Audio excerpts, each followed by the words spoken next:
Hey, it's Seb. It's time. It's the 2022 best books that I read. I've narrowed it down to six this time. I think did I do six last time or seven? I don't know. But yeah, I read a lot of good books, so this could have been longer. But if I was to get like just the very very top, like the kind of creme de la creme of reading experiences that I had, then yes, it would be six. And I'm even going to rank them this time, so that's a bit exciting. I've not done that before. Also another thing, I'm not going to include rereads because the rereads that I did were, the reason I reread them because I already knew that they were amazing. So it feels like I want this list to be kind of representative of new, fresh experiences that I had in 2022. So I'm not going to include Oedipus the King and this by Sophocles. This Is Not My Hat by John Klassen and The Midwich Cuckoos by John Wyndham, which are all books that I reread in 2022, which were absolutely amazing a second time around as well. Looking at this list, I was kind of like impressed by the little symmetries that appeared coincidentally. Like two of them were written by women in recent years. So like one of them was actually written in 2022.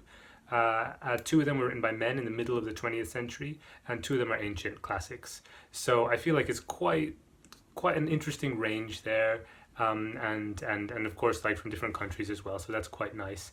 But yeah, let's just get into it. I'm gonna go in reverse order. So starting with number six, we have Bitter Orange Tree by Joka Al-Harthi. This is the one that came out in 2022, and it's actually one of the very rare cases where I was actually waiting for a book to come out because I knew that it was coming out for like a year before, I think.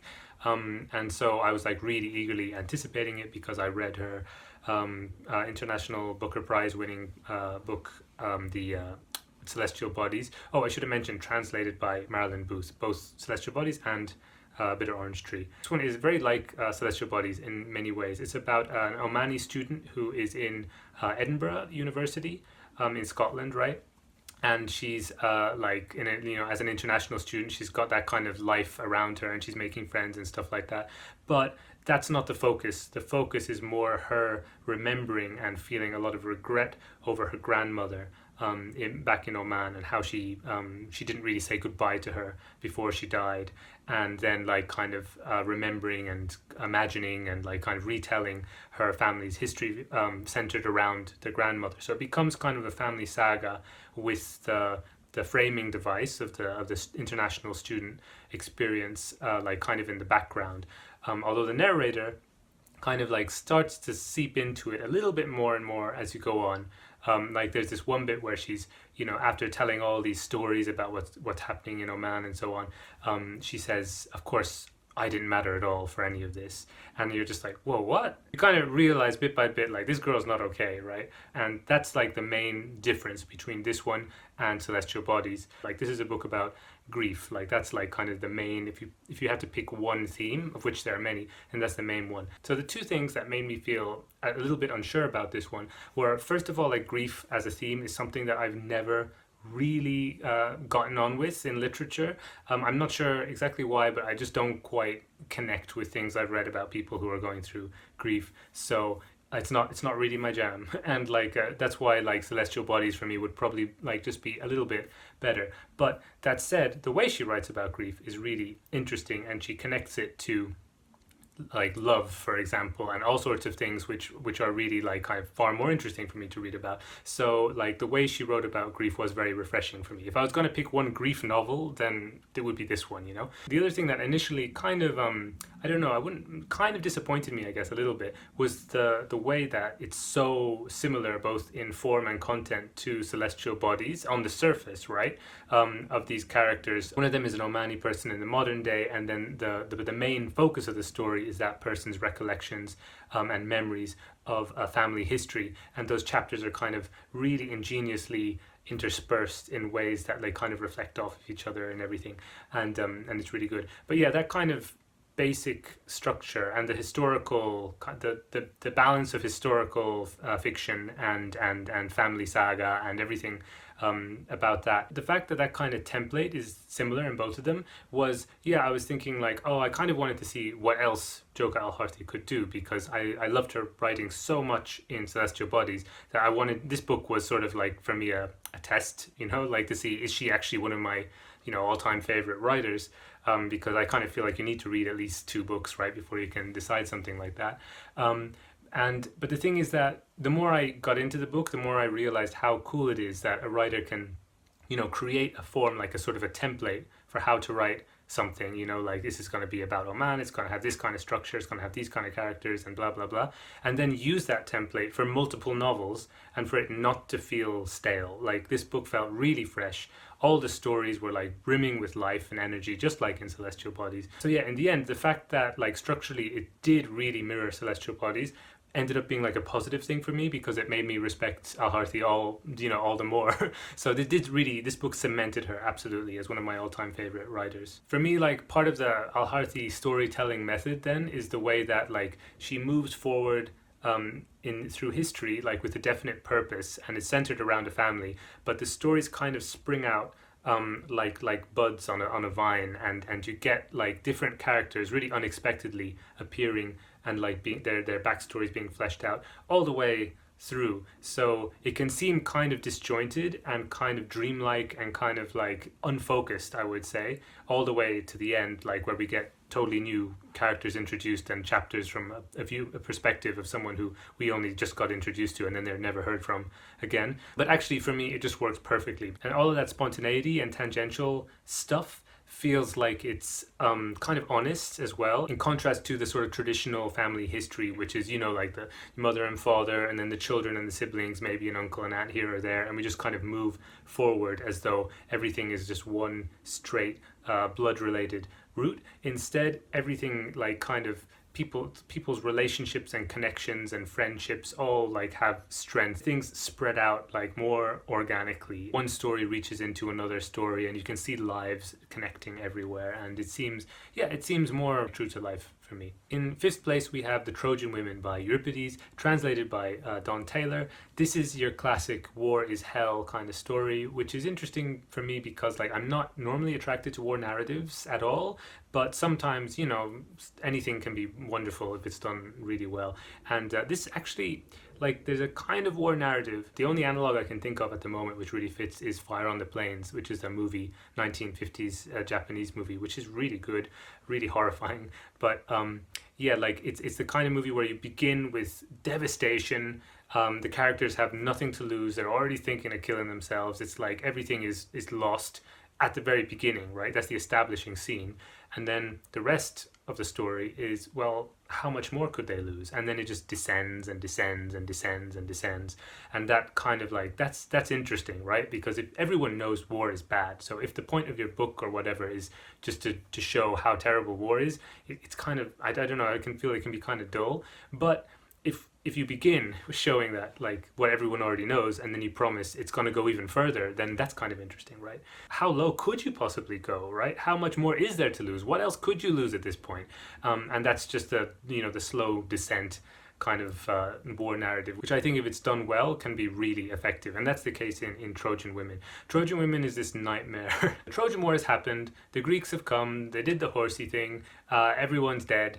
And these are the women who are left alive, and they're kind of wailing, and that's the whole play. And it's just harrowing and nightmarish and great. It's like, this is a real fire and brimstone version of Troy. Let me read you a little bit. There's no real main character, but Hecuba, the wife of Priam, so the ex-queen, I guess, of Troy, is as close as you get to a main character. But also Cassandra is so great, and Andromache is so great. But yeah, like Hecuba says, Troy is burning, like the mother bird at her plundered nest. My song has become a scream. No music can I borrow from the stately dance or the solemn psalming to the gods of Troy I sang among the women, nor the slow rhythm I began, Priam's scepter in my hand, when I led the dancing.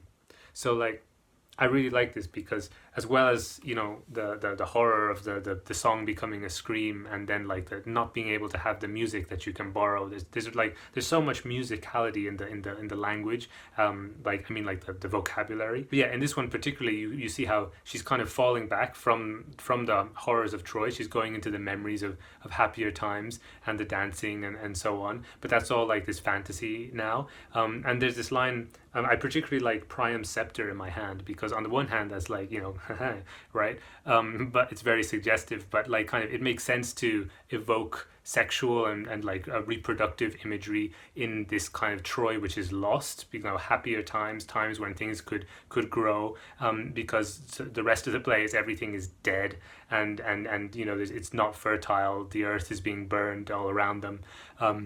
And also, the thing I like about the prime scepter in my hand is because the scepter is like, the showing who's the ruler. So in this ritual dance, she as queen was sort of taking on the mantle of ruler. And now, obviously, Priam's dead. And in this play, there's no leader because, all the Trojans, all the male Trojans are dead. So she's sort of like having to take on this mantle, but it's like, but what does that mean in this circumstance? Like, what kind of leader can you be of all these lost souls? And it's like, it's really grim in a really kind of sublime way, you know what I mean? It's not like gritty realism, it's like Dante's Inferno kind of stuff, but it is quite realistic as well. Like, like giving voice to all the women is something which was, I think, kind of unprecedented in depictions of war and so on. And like this image which keeps on cropping up is boats, both like as ways of escaping, but like what we know the future for these women really is the life of slavery. So they're going to be on Greek boats. So the whole play they're waiting to be taken to the boats where they're going to be taken off as slaves and separated from each other. So there's this whole kind of repeating theme of Troy, of like not having a future because Troy is destroyed, and then the actual real future of these Trojan women, which is going to be rape and put into slavery for the people who destroyed their city and killed their families. So yeah, it does have a realism to it, which is really powerful and resonant, obviously, today because we still have war and this kind of horrible stuff. But yeah, I think the thing that strikes me about it was the sort of the more aestheticized, flaming city kind of tragedy thing going on there. It wouldn't be a best of list on this channel if Euripides didn't crop up somewhere anyways, would it? So next up, number 4, Cosmos by Witold Gombrowicz, translated by Danuta Borchardt. This was written in 1965. It's a fever dream. It's these two Polish guys, young guys, leave the city for the summer to kind of get away from it all, and they go up in the mountains and they stay at a sort of bed and breakfast, I think. And strange things start happening, beginning with they discover in a little copse or something a little sparrow which is dead and is hanging by its neck by a little thread or a rope, or not a rope, I guess, too big for a sparrow, isn't it? But yeah, that's the beginning. And then their suggestive sensibilities lead them to start finding clues in everything, and we're wondering how much is it actually weird stuff or weird or just weird people. Do you know what I mean? It's kind of like a through the looking glass absurdist detective story in lots of ways. It's also existentialist for sure, and the writing is incredible. I mean, it's easier if I just keep reading you stuff as well. So here's the opening line of chapter 4. The next fine day arrived distracted, dry and glistening, shimmering. It was impossible to concentrate. Out of the blueness of the sky rolled little round clouds, plump and immaculate. Like, that sentence, I don't know. I could talk about that sentence for a whole video. It's just, it sounds good as well. It sounds so nice in English, so much that it kind of feels like, is this really a translation? And yet, like, this translator has been praised for her fidelity to the Polish. So, like, absolute props to Danuta Borchardt, because that's it. Just got the images and the little contradictions going on. There's just amazing craft on every single page. You can just put your finger on the page and you'll find really quickly a beautiful sentence. I'll read you one which is a bit more representative of the whole vibe, though, because it's kind of, a very obsession filled and paranoid kind of narrator's head that we're stuck in. So on a clear day, you rest among ordinary, everyday things that have been familiar to you since childhood. Grass, bushes, a dog or a cat, a chair. But that changes when you realize that every object is an enormous army, an inexhaustible swarm. I sat on the stump as if on a suitcase, waiting for a train. So, like, yeah, that kind of stuff is all the way through. This kind of looking at the world, seeing ordinary things and being overwhelmed by them and trying to find meaning out of chaos, right? Like, that's like kind of the whole thing. And that's like why I said it was kind of got a kind of detective vibe in a way, but not in the traditional detective story. It's like trying to pluck order out of all these impressions that are constantly overwhelming us. And it's great. Unlike the last one, though, this is not great for female representation, I will say, because we only get this narrator's skewed, scornful, cynical look at female characters, and he's quite misogynist in many ways, and kind of scary. So yeah, there is that thing. If that's something that's off-putting for some people, you have to be in this guy's head for a long time. And also, of course, you know, with the nature of it, it's not going to be something which has a very satisfying, you know, like, oh, and that's how it all comes together. It's a, you know, it's like, it's about the struggle for meaning. So don't expect that you're going to end the book with lots of meanings and answers given to you on a plate. Do you know what I mean? Into the top 3 with The Fish Can Sing, by Haldur Laxness, translated by Magnus Magnusson. This is an Icelandic novel. It's a coming-of-age story, coming of age for a boy called Alfgrimur, but also for Iceland as a nation and as a sort of like, you know, what is Iceland as it's developing in the modern into the modern century. In many ways, it's actually kind of a fairy tale-ish kind of thing, but like spread out so much that it doesn't feel really like a fairy tale. It's got really heavy, weighty themes. It's philosophical, but it's also whimsical, and all of this is done with a sort of lightness of touch, which is really fun and sometimes quite funny as well. It's funny in a way which is totally the opposite of Cosmos, I should say, because Cosmos can be quite funny in this dark, you know, messed up kind of way. You're kind of laughing at how grotesque these characters are, whereas in this one it's kind of funny because, you know, it's light. There's this lightness to it which has really got joy, and I don't know. Yeah, it's a nice book. It's really hard to tell you what the actual plot is. It's really hard to give you a hook. It's basically, there's a boy and he's growing up in Iceland, and he the main story is about singing. Like he likes singing, and there is a famous singer who left Iceland a long time ago, but he occasionally comes back to visit, and this guy has some sort of mysterious connection between, you know, with the young boy. I could have actually used this in my doppelganger video, because when the guy comes back and he meets the young boy, he keeps saying like he keeps thinking he met himself when he was a child, so that's kind of interesting.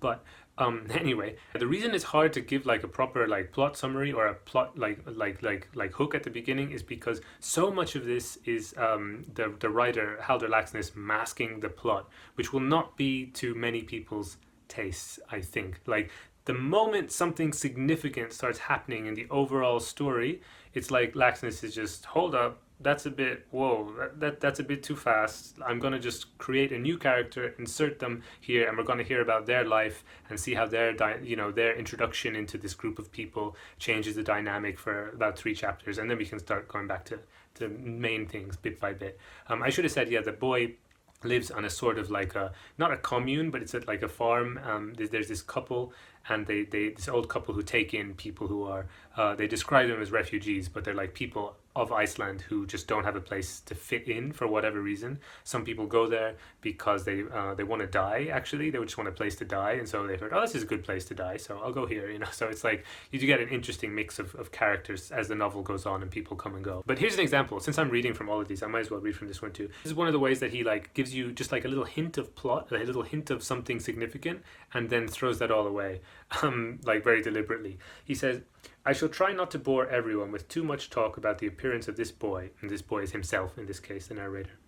But nevertheless, I feel I cannot completely ignore my boots, and anyway, they come into the story again to a certain extent later on. We then get paragraphs describing this guy's boots, right? And this is like the whole book, right? He starts saying, oh, this is actually an important thing, and then, but anyway, don't worry about that. Let me tell you about my boots. This is a very slow read. But honestly, I find it totally acceptable because the writing is so good, it's so immersive and magical. And if you don't believe me, just listen to how Alfgrimur describes somebody playing the piano. Did she play well? She had large blue hands. I regard them as being above all other hands. The movements of her body were like the leisurely tail movements of the lumpfish, and the soul in her face had the fragrance of strawberries. Seldom has anyone ever listened to piano playing with such a devout lack of spirituality. I was hoping and praying that this could be life itself, and that it would last as long as the melody. Like I mean, I don't even know. I don't need to say anything about that. And later on in the night, he like goes up to this house where the girl lives, and he looks up at the window on the top floor, and sometimes the shadow of what I was sure was a girl would be thrown onto the curtains. I find it hard to believe that any thief suffered more agonies of conscience than I, for having stolen with my eyes a glimpse of that shadow. Sometimes I felt that the only thing that could save me would be if it had been the shadow of someone else.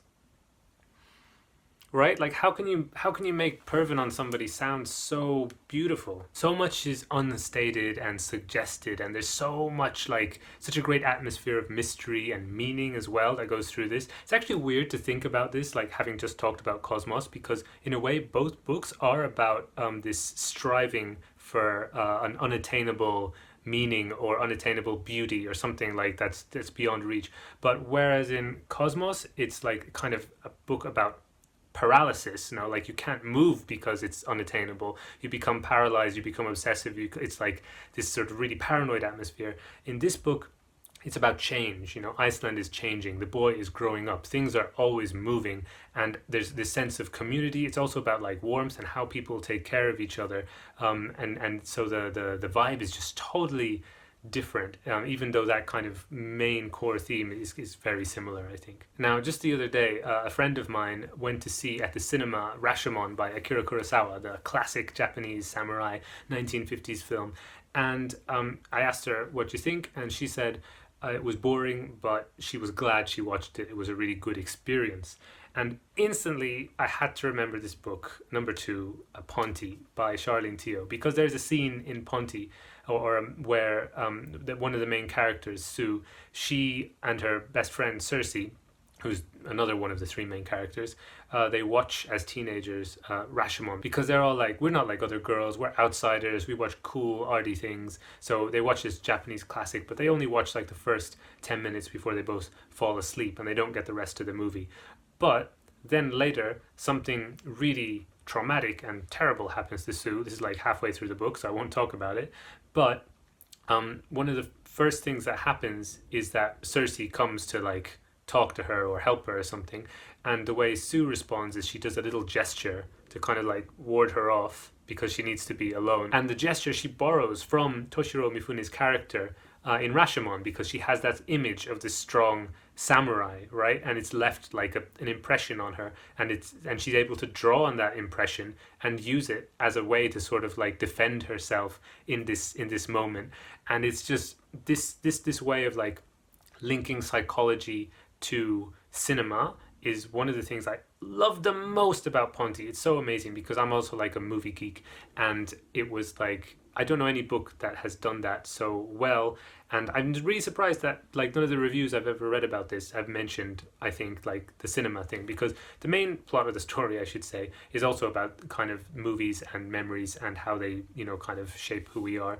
Because this girl Sue, her mum, Misa, was a like kind of low B-movie star for this series of horror films called Ponti. So she was this monster, the Pontianak, who's like kind of preys on innocent men and so on, as from folklore. It's kind of similar in a way to the Omani one, the Bitter Orange Tree, because it's about like kind of family, and it's about memory, and it's about these characters developing, and at the same time you have a country which is developing, like through time, and we get to learn a lot about Singapore and Singaporean culture as we move from the 90s. Well, we even go further back with Hamisa, right? We get her life from the 70s all the way up to the present day. However, this book is less about stories and more about character. So I think really it depends on if you get on with the characters or not. Like Amisa is quite an unlikable character.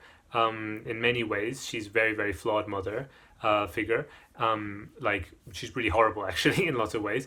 Cersei is we see her when she's, I think, in her 30s, or yeah, she's in her early 30s. She's jealous and she's unhappy and she's not quite settled in life, and she's she's aging and she's bitter and cynical and kind of like childish, which makes her voice sound a bit adolescent in the way that Sue's also does, because Sue, we get her when she actually is an adolescent. We get her perspective as well. So much so that I'm not even sure if it's Sue or Cersei which has this quote: "How am I supposed to know what to do, A, now, and B, ever?" And it's like that kind of energy, that kind of like angsty teen energy, which is probably not for everybody, but which is absolutely for me. So yeah, the structure intricately crafted, like through time and through perspectives, put together in a way which feels super intentional, which I love, just like in the Al-Harthi one. So this is maybe just a thing about like my preferences here, but I love this kind of storytelling.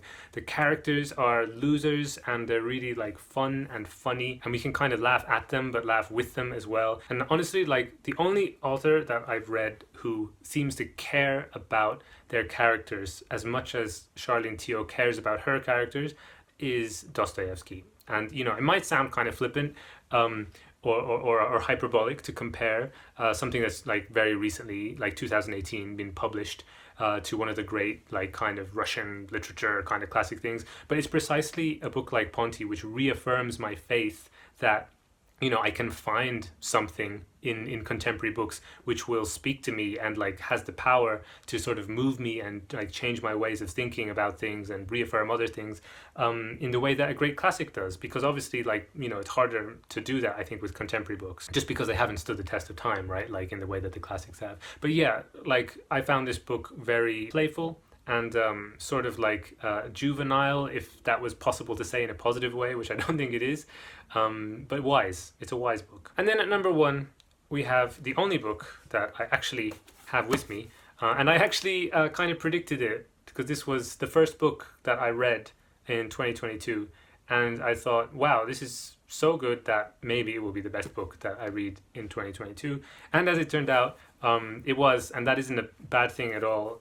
It was Heroides by Ovid, our other ancient writer here. He was a Roman. This book is a collection of letters from women, almost entirely women, writing to men, almost entirely men, and complaining about something or other. Usually it's because the men have abandoned them. Sometimes it's because they're worried about the man because he made a promise and he's not keeping it or something like that, right? But almost always they're complaining. Even if it's like a good relationship, then like there's one where there's two lovers and they're writing letters to each other, then it's like, why won't you come see me sooner? Why won't you swim across that raging storm because there's a river and it's very tragic. And since I was doing comparisons before, like with classics and with modern ones, like Joka al-Harthi, Ovid here creates his own kind of structure, like for a kind of book. Like in a way, it's like kind of the first epistolary novel because it's a book of letters, but it's also poetry.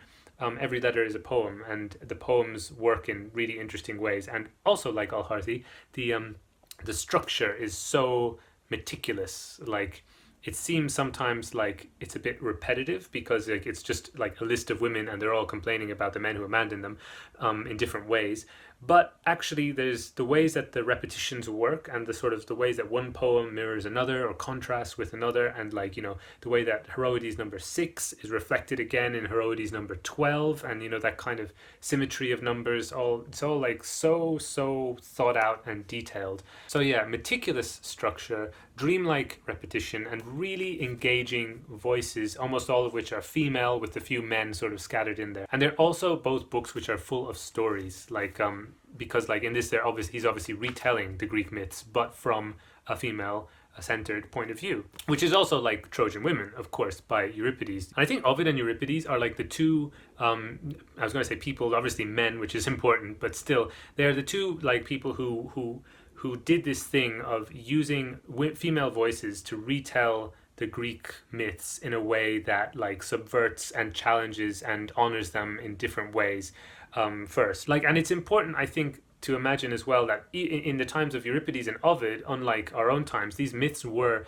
kind of the bedrock of the patriarchal cultures that they lived in. So I think it would have been even more radical than the kind of female retellings that we see now, although obviously they're all very welcome. But the female-centered myth retellings of this time, I think, would have been even more kind of, yeah, like radical. Like there's something just inherently revolutionary about women complaining, right? Just like women complaining within like a patriarchal structure, right? So like this is also like obviously a precursor for Carol Ann Duffy, The World's Wife, that collection of poems where she has a lot of retellings of myths, not just Greek ones, from a female point of view, often complaining about the supposed hero of the myths, right? Like it's all here and it's all amazing. There's this thing which is very Ovid, which is to get this vast array of like kind of emotional responses from you at least from me, right? And like kind of mix them together and switch the tones with different characters. So we'll be more sympathetic here and less sympathetic there, and it would be really fun, I think, to do these with like to read these with somebody and like kind of compare how you feel about the different women. Like so, like just to pick one of the ones that I read the most recently, Hermione's letter to Ron Weasley. Just kidding. Just checking if you're still listening. To Orestes. But yeah, she says she's trying to like. So she's been abducted, and so she's writing to Orestes to try and convince him to come rescue her. Like, oh come on, aren't you a man? You should come and rescue me. Like I'm because she's like legally his wife or something like that. But like she's trying to convince him of his own bravery. So she says, "You're brave. The killing you did was awful, but you had no choice." And like for me, that was just laugh out loud funny because Orestes is famous for killing his own mother, right? So it's obviously not a brave thing, but she's just really clutching at straws, trying to make him sound like he's some kind of like tough masculine hero who can come save her. So there's that kind of humor, and she sounds kind of silly, and she's meant to only be like I think quite a young teenager. But then like the tone totally changes, right, in less than a page, because she starts describing to elicit his sympathy for her, describing how difficult it, or what it felt like when Helen, her mother, came back from Troy, was brought back by her father Menelaus. And she starts like she says mother, and she starts addressing like in the first person as though she's speaking not to Orestes but directly to Helen, because she gets kind of caught up in her own story is what it feels like. And she talks about the moment they met. There's this beautiful couplet. It's I realized you were Helen because you were so beautiful. You asked which one was your daughter. And that's just like, oh man, that's rough, right? It's really moving. I found it really moving as well to get this perspective, because also it feels like she's making an appeal directly to Helen, which presumably she wouldn't have done in real life, having not seen her mother for most of her growing up, for most of her childhood, right? But she's doing it now in this letter to Orestes, where she's kind of like, a bit desperate and kind of falling into her own her own sense of self-pity and so on. But yeah, it's like this sense of a direct appeal to Helen, like it's a woman to a woman, even though it's a letter to a man. So it feels like it's passing the Bechdel test somehow, even though it's also written by a man. So I don't know, there's all this cool stuff with gender, there's all this cool stuff with voices, there's just a million things going on, especially with the tone switching and everything. That's the Heroides. There's stuff like that all the way through it. I think it's good if you read this without a strong knowledge of the Greek myths to have some sort of guide alongside it, because he's kind of assuming that even though he's retelling the stories, so you could go into this without knowing them, but it would probably be more of just like kind of a fun, oh, that's the myth kind of read, and you'd miss like a lot of little details and stuff. But I missed loads of details on the first read. I'm reading it again, and I'm finding all sorts of things that I did not at all pick up the first time, especially in some of the poems I didn't like so much on the first read. Now I do like them because I can see how brilliant they are. But anyway, that's the Heroides, my number one book of 2022. Thank you very much for watching. Going into the new year, I think I want to try and, first of all, just finish up all the millions of things I have going on at the same time. I mean books, right? Like there's loads of books that I've started and not finished. Some of them I've kind of put aside because it's not the right time, but I'm thinking I'll get back to you one day. I really want to kind of tidy up that massive pile of currently readings and narrow it down a bit. So that's my current focus at the moment. I'm not sure about changing my reading habits or not. I kind of feel I want to read more classics this year in 2023. And maybe like a little more classics and more nonfiction. Those are the two things. Otherwise, I don't want to, not radically change, because I'm quite happy with the books I'm reading. I read a lot of good books in 2022. But yeah, that's maybe the way I will try and skew my reading as the year goes on into 2023.